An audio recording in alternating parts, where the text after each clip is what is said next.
She had chosen the corner table because it promised invisibility, yet invisibility was the one mercy society refused her.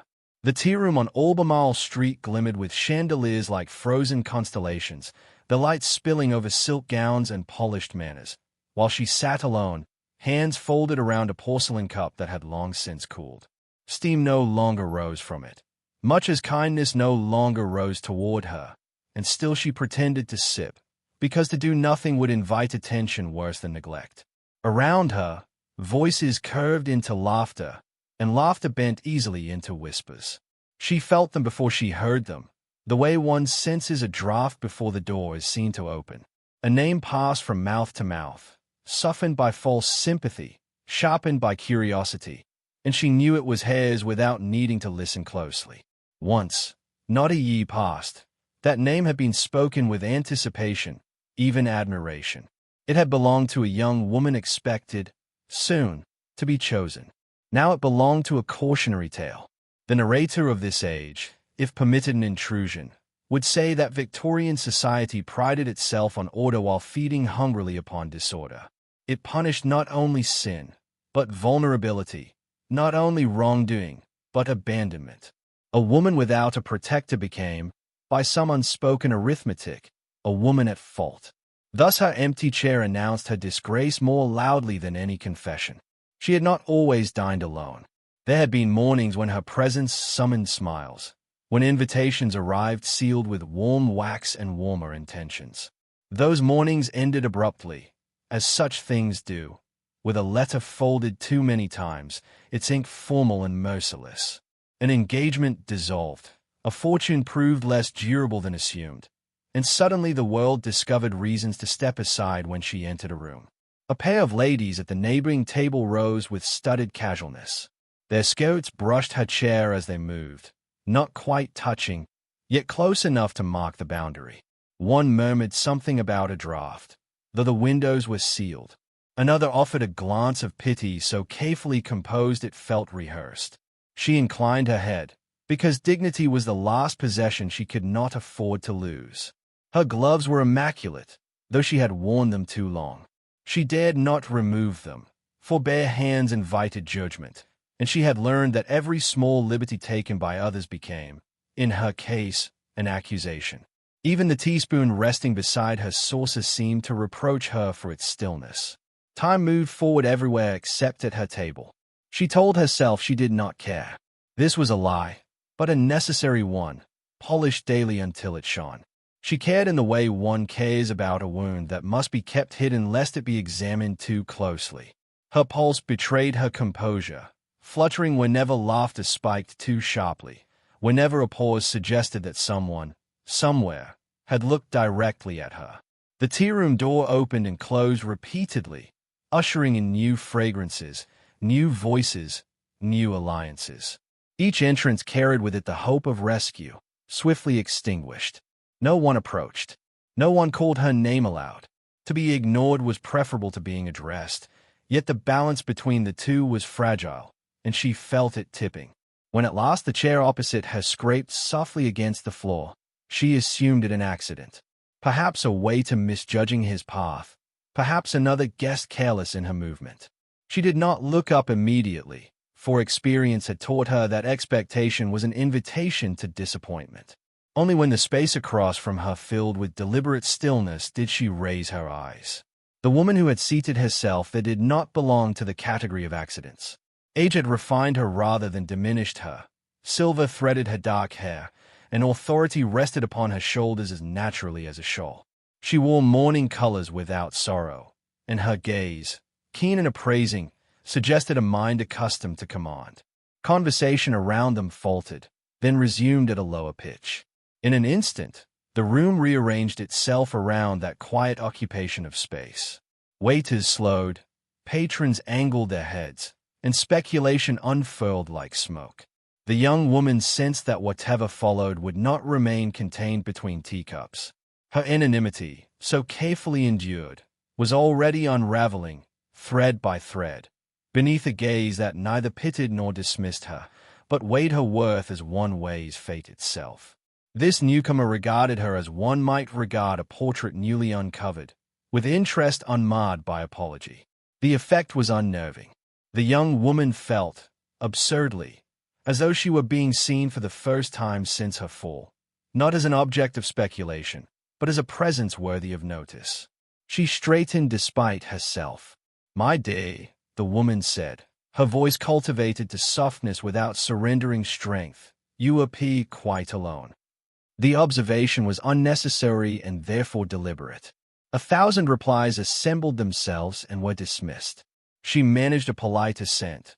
Nothing more, because politeness was armor and silence a shield.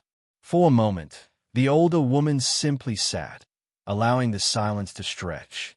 It was the sort of pause that bent rooms around it, compelling attention without demanding it. Then she leaned closer, gloved fingers resting lightly upon the table between them, close enough to bridge, yet not cross, the gulf of propriety. "I wonder," she continued, lowering her voice until it threaded itself through the clink of china and the murmur of gossip, "whether you might assist me in a small deception." The young woman's breath caught, not with fear, but with the shock of being addressed as useful rather than disposable, a sensation dangerously close to hope. Before she could inquire further, the woman's eyes softened, and in that fleeting gentleness lay both danger and promise. "You see," she whispered, "my son requires a fiancée," and the world tilted, listening. It waited for her answer.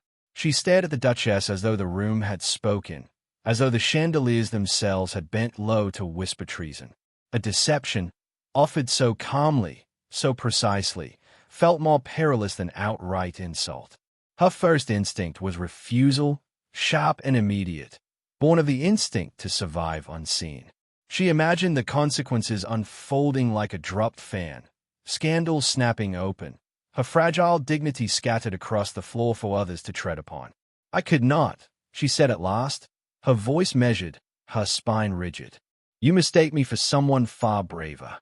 The Duchess regarded her with an expression that suggested bravery was not the virtue in question. Around them, the tea room had grown unnaturally attentive. Cups paused midway to lips, conversation thinned into threads. Society possessed an unerring sense for moments that might later be embroidered into legend. On the contrary, the Duchess replied, "I have chosen you precisely because you are cautious." She reached into the reticule resting at her wrist and withdrew a small velvet case, worn smooth by time. Opening it, she revealed a brooch of old design, its stones dark yet lustrous, arranged in a crest recognized by anyone who read the newspapers. "You would wear this," she continued softly, "only until the season ends." The heroine's breath faltered. The crest belonged to one of the oldest dukedoms in England, a name spoken with reverence and resentment in equal measure. To touch it felt improper, to refuse it felt impossible. She glanced about, aware that eyes were already measuring her worth in relation to that emblem. "I would never presume," she began. But the Duchess closed her fingers gently over hers, pressing the brooch into her palm with surprising warmth. "Presumption is a luxury of those already condemned," the Duchess murmured. "You have little left to lose." That truth struck deeper than any cruelty voiced that afternoon. In that moment, she sensed the tea room recalibrating around her, as if an unseen axis had shifted. Servants watched too closely. Patrons pretended not to see. She felt suspended between disgrace and elevation, uncertain which would claim her first. The Duchess's composure suggested this balance was intentional, a test of nerve rather than pedigree, and she wondered if she were already being measured, found wanting, or deemed sufficient. The thought unsettled her far more than any whisper could have managed in that charged silence. Before she could reply, the door opened once more, admitting a draught of cold air and a figure that drew the room's attention as magnet draws iron. He entered without flourish, tall and composed, his dark coat cut with severe elegance. Conversation stilled, not from affection, but from instinct. This was a man whose presence altered rooms without effort. The Duke did not immediately seek his mother. His gaze traveled the room with habitual assessment, until it found the corner table. There, it halted. The sight of him unsettled her in a way she could not name. He looked as one accustomed to command yet weary of its cost. His eyes, a restrained gray, met hers with frank curiosity, then shifted to the duchess's hand resting over her own. Understanding passed between mother and son with the economy of long familiarity. He crossed the room, each step measured, and stopped beside their table. The duchess did not rise. Neither did the heroine, uncertain of a role in this sudden drama. "Mother," he said, his voice low, respectful, edged with something unreadable. "My dear," the duchess replied lightly, "how fortunate you should arrive. You must meet someone." The introduction was made without names, as though names themselves had become dangerous. The duke inclined his head, his gaze returning to the heroine with renewed focus. In that instant, something like resolve flickered across his expression, quickly masked. "May I?" he asked, extending his arm. The request was public, unmistakable. To refuse would be an announcement, to accept, a declaration. She hesitated only long enough to feel the weight of the brooch burning against her skin. Then she placed her gloved hand upon his sleeve.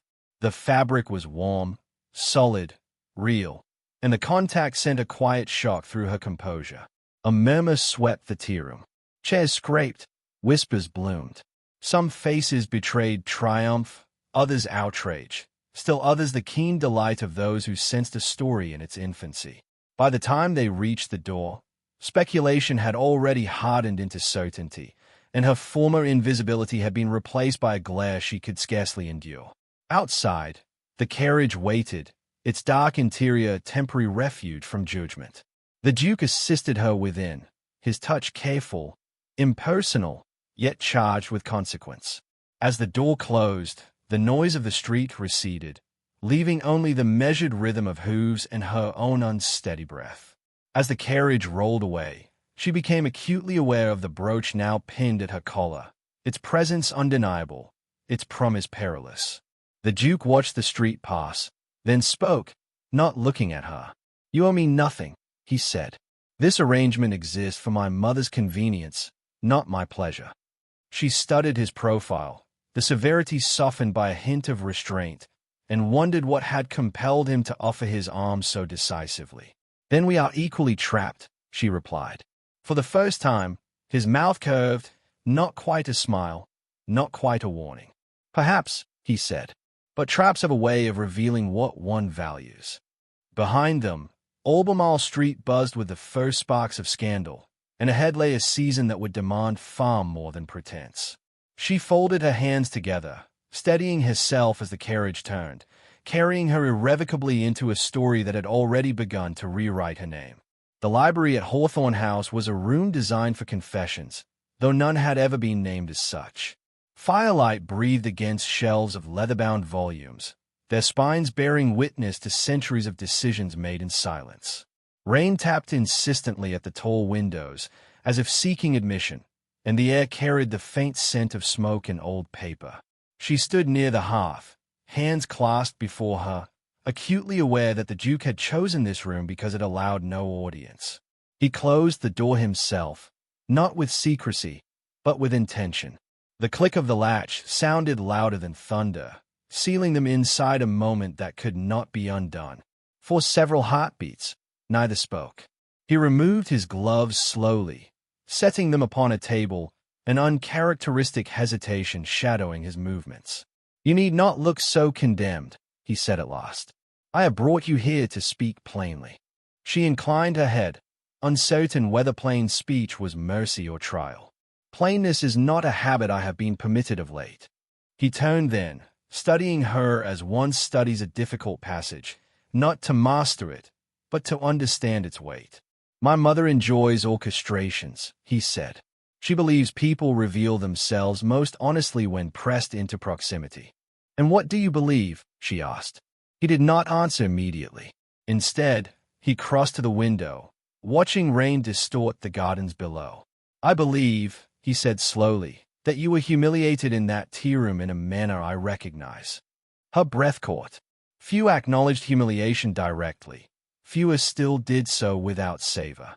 "You recognize it because you have witnessed it," she said. "Because I have lived it," he replied. That admission shifted the room. She regarded him anew, noticing the restraint in his posture, the care with which he measured each word, as though long practice had taught him that indulgence invited disaster. He gestured toward a chair, and she sat, grateful for the steadiness it offered. "You owe me nothing," he continued. "Not obedience, not gratitude, not courage. This pretense ends the moment it imperils you beyond your choosing." Her fingers tightened in her lap. "It already has."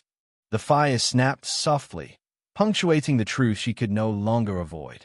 "I did not consent because I wished to deceive," she said. "I consented because I am tired of being erased."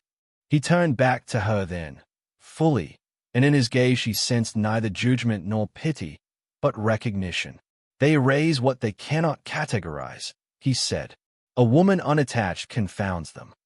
She surprised herself by laughing, a quiet sound edged with bitterness. "Once, I was very easy to categorize. And now I am inconvenient." He smiled faintly. "So am I." Silence settled again, heavier, more intimate. The rain intensified, drumming against the glass like insistence. She felt compelled, inexplicably, to speak further, as though the walls themselves demanded honesty in exchange for shelter. "My engagement ended because I was loyal," she said. "That is the version no one repeats." His brow furrowed. She told him then, not every detail, but enough: the misplaced trust, the refusal to betray another's secret, the swift retreat of a man unwilling to defend her when whispers grew sharp. She spoke without embellishment, because embellishment had been used against her often enough. When she finished, she found her eyes burning, though no tears fell. The Duke listened without interruption, his attention unwavering, his stillness an act of respect. When she faltered, he crossed the room and placed a book upon the table between them, as though anchoring the space. "This belonged to my father," he said quietly. "He taught me that silence is powerful only when chosen." She looked at the worn leather cover, then back at him. "And was yours chosen?" "Rarely," he admitted. Something loosened within her at that confession, something she had armored for months.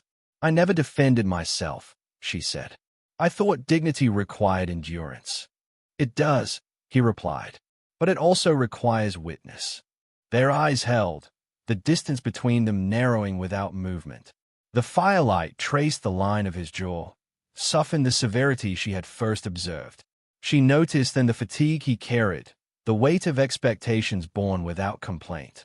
"This arrangement," he said, "was intended as armor. It may yet become something else." She inhaled, the possibility trembling between them. "Something honest." He hesitated, and in that hesitation she sensed the cost of truth to a man raised to command without desire. "Something dangerous," he said instead. A step brought him closer, then another, until the air itself seemed to still. His hand lifted, stopping short of hers, hovering in a space charged with restraint.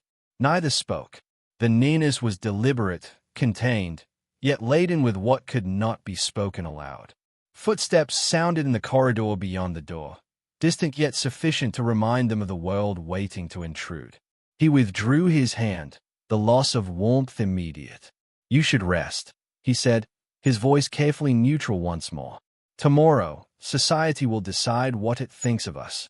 She rose, gathering her composure like a cloak. At the threshold, she turned back. "And what do you think?" she asked. He met her gaze steadily.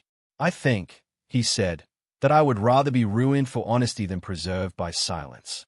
She left him there, firelight and rain bearing witness, carrying with her the knowledge that pretense had given way to something far more perilous, and that the next time they stood together, the truth might demand to be named.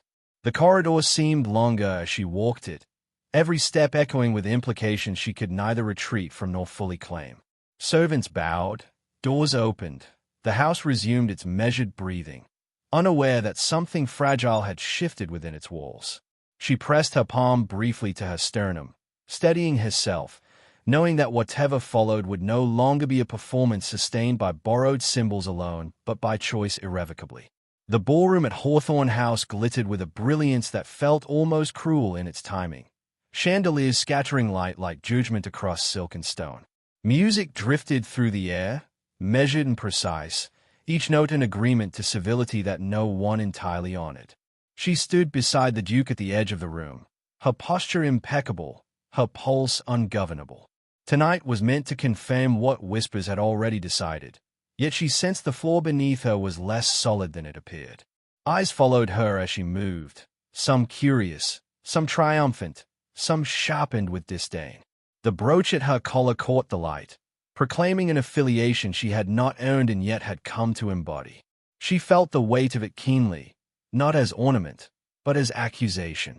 The Duke's presence beside her was steady, his arm offered with practiced ease, though she knew from the tension in his jaw that ease was an illusion. Across the room, a rival presence gathered momentum. Lady Harcourt, draped in confidence and calculation, watched them with a smile that never reached her eyes. She had come prepared, armed with truths shaped for maximum damage. The Duchess stood nearby, serene and watchful, as though observing a performance she had once rehearsed herself. The orchestra swelled, then softened, yielding space for voices. It happened without ceremony. Lady Harcourt stepped forward, her tone honeyed, her words sharpened. "How delightful," she said, "to see our Duke so devoted. One wonders how swiftly affection blooms when convenience is involved." The room stilled. Conversations paused mid-breath. The Duke did not move. She felt the shift beside her, the subtle tightening that preceded decision. Lady Harcourt continued, her voice carrying easily. "After all, it would be quite remarkable for an engagement to arise so suddenly, and under such curious circumstances." A murmur followed, eager and cruel. Heat flooded her cheeks, though she kept her chin lifted. This was the moment she had anticipated and dreaded, the unveiling of pretense. She prepared herself for retreat, for polite withdrawal, for the familiar erasure. The Duke stepped forward. The movement was simple, unadorned, yet it drew every eye. He released her arm only to take her hand, his grip firm, unmistakable. "I find," he said, his voice calm but resonant, "that curiosity is often mistaken for entitlement." Lady Harcourt's smile faltered. "I meant no offense. Merely clarity." "Clarity," he echoed, "is precisely what I intend."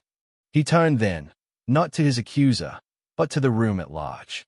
"This lady stands beside me not because of convenience, nor deception, nor arrangement alone. She stands here because I asked her to." A ripple of disbelief passed through the crowd. She looked up at him, heart pounding, searching his face for any sign of retreat. There was none. His expression was composed, resolute, stripped of artifice. "I have been accused," he continued, "of indifference to society's expectations. On this count, I plead guilty. Yet I will not be accused of cowardice. If there is fault to be claimed, it is mine alone." The Duchess inclined her head slightly, a gesture of approval almost imperceptible. Lady Harcourt stiffened, her carefully prepared weapon blunted. The Duke turned back to her then, his gaze softening. "You were asked to pretend," he said, "but I find I am incapable of continuing in Fawcett." Her breath caught. The room seemed to recede, sound dimming, light narrowing to the space between them. She felt exposed, not by scandal, but by hope. He addressed the assembly once more. "This woman was wronged by silence. I will not add to that injury. Whatever esteem you grant me, know that it is inseparable from the respect I offer her." Silence followed, heavy and absolute. Then whispers began anew, altered in tone, uncertain. Some faces turned away. Others regarded her with something like awe. She stood unmoving, anchored by his hand, her mind racing through consequences she could no longer control. The music resumed, tentative at first, then confident, as though society itself sought to smooth the rupture. Couples returned to motion, though the rhythm had changed. The Duke leaned closer, his voice meant only for her. "If you wish to leave," he said, "we will." She shook her head, surprised by her own steadiness. "No," she replied. "I will not be ushered out of my own life." His lips curved, pride flickering briefly across his features. "Then stay," he said, "and let them learn." They moved together into the room, not to dance, but to exist openly. Each step felt like a declaration. The Duchess joined them, her presence a quiet reinforcement. "Well done," she murmured, eyes alight. "Both of you." Later, as the evening waned and guests departed with more questions than answers, the Duke guided her to a quieter gallery overlooking the gardens. Night air cooled her flushed skin, and the scent of damp earth grounded her. "You spoke boldly," she said, her voice unsteady. "So did you," he replied. "By standing." He hesitated, then reached into his pocket, withdrawing a simple ring, unadorned, honest. "I cannot offer certainty," he said. "Only choice. Will you consider mine?" She looked at the ring, then at him, understanding that acceptance would not erase scandal, only transform it. She felt fear, yes, but beneath it, a steadier resolve. "Ask me again," she said softly, "when the world is quieter." His eyes held hers, searching, hopeful. "Very well," he said. "But know this. I have already chosen." The garden lights flickered, casting their shadows long and intertwined, as the last echoes of music faded behind them, leaving a promise suspended, unresolved, and dangerously alive. Morning came softly to Hawthorne House, as though the sun itself hesitated to intrude upon what had been altered there. The gardens bore the marks of night rain, petals bowed, gravel darkened, the world washed clean yet unsettled. She stood at the window of a small sitting room, watching light gather where shadows had lingered, aware that daylight did not erase whispers but merely changed their pitch. They had not left together the night before. That, too, had been deliberate. The Duke understood optics as keenly as strategy, and she understood survival. Yet separation did not feel like retreat. It felt like preparation. By noon, the house stirred with news. Some guests departed early, their expressions guarded, already rehearsing revised versions of events. Others lingered, drawn by curiosity sharpened into hunger. Letters would be written before luncheon, opinions sealed before supper. Reputation, she knew now, was not reclaimed in an evening, but reshaped through resolve. The Duchess joined her quietly, her presence as commanding in silence as in speech. "They will circle," she said. "They always do." "I am no longer inclined to flee," she replied. The Duchess smiled, approval unhidden. "Good. My son needs a partner, not a refuge." When the Duke arrived, he did so without ceremony, his coat unbuttoned, his demeanor stripped of performance. He dismissed the servants with a glance and crossed the room until they stood facing one another, unguarded at last. "I have asked nothing further of you," he said. "I meant what I said. The choice is yours." She studied him, not as a duke, but as a man who had stepped into ruin willingly. "If I choose you," she said, "I choose the scrutiny, the resistance, the endless accounting." "And if you do not," he replied, "I will still bear what I have claimed." The honesty of it stilled her. She thought of the tea room, of the cold cup and the empty chair, of the way she had learned to fold herself smaller to avoid notice. She thought of firelight and rain, of a hand that had hovered, then withdrawn in respect. She lifted her chin. "I will not be hidden again," she said, "nor will I be borrowed." He reached into his pocket once more, producing the ring.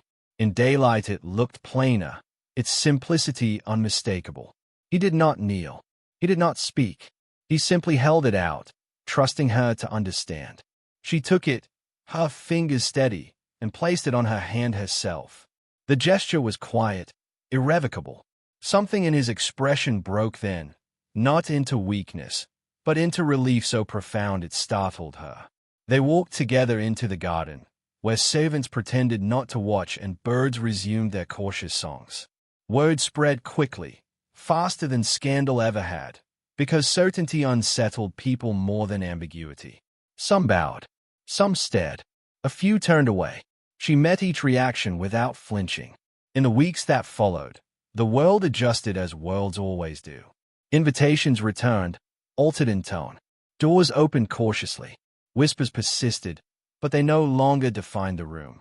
She discovered that dignity, once reclaimed, altered the balance of power irrevocably. The Duke did not soften society for her. He stood beside her while she faced it. He listened when old wounds surfaced and spoke when silence threatened to reclaim its authority. Together, they learned that love, in its truest form, was not refuge but alignment. On a quiet afternoon, far removed from chandeliers and scrutiny, they shared tea in the same corner she had once occupied alone. Sunlight warmed the table. The cup did not cool untouched. She laughed freely, unafraid of being overheard. "Do you regret it?" he asked. She considered the question with care. "No," she said. "I regret only the years I spent believing survival required diminishment." He took her hand, not as declaration, but as habit. "Then we are well matched." Beyond the window, the city moved on, hungry for its next spectacle. Their story, already reshaped by retelling, slipped into legend, softened by time, sharpened by truth. Yet what endured was not the scandal, nor the title, nor the audacity of a ruse turned real, but the quiet triumph of two people who refused to be defined by whispers. As evening approached, shadows lengthened across the room, and she leaned into him without hesitation. The world had not become kinder, only clearer. And in that clarity, she had found not rescue, but recognition, which proved to be far rarer and far more enduring.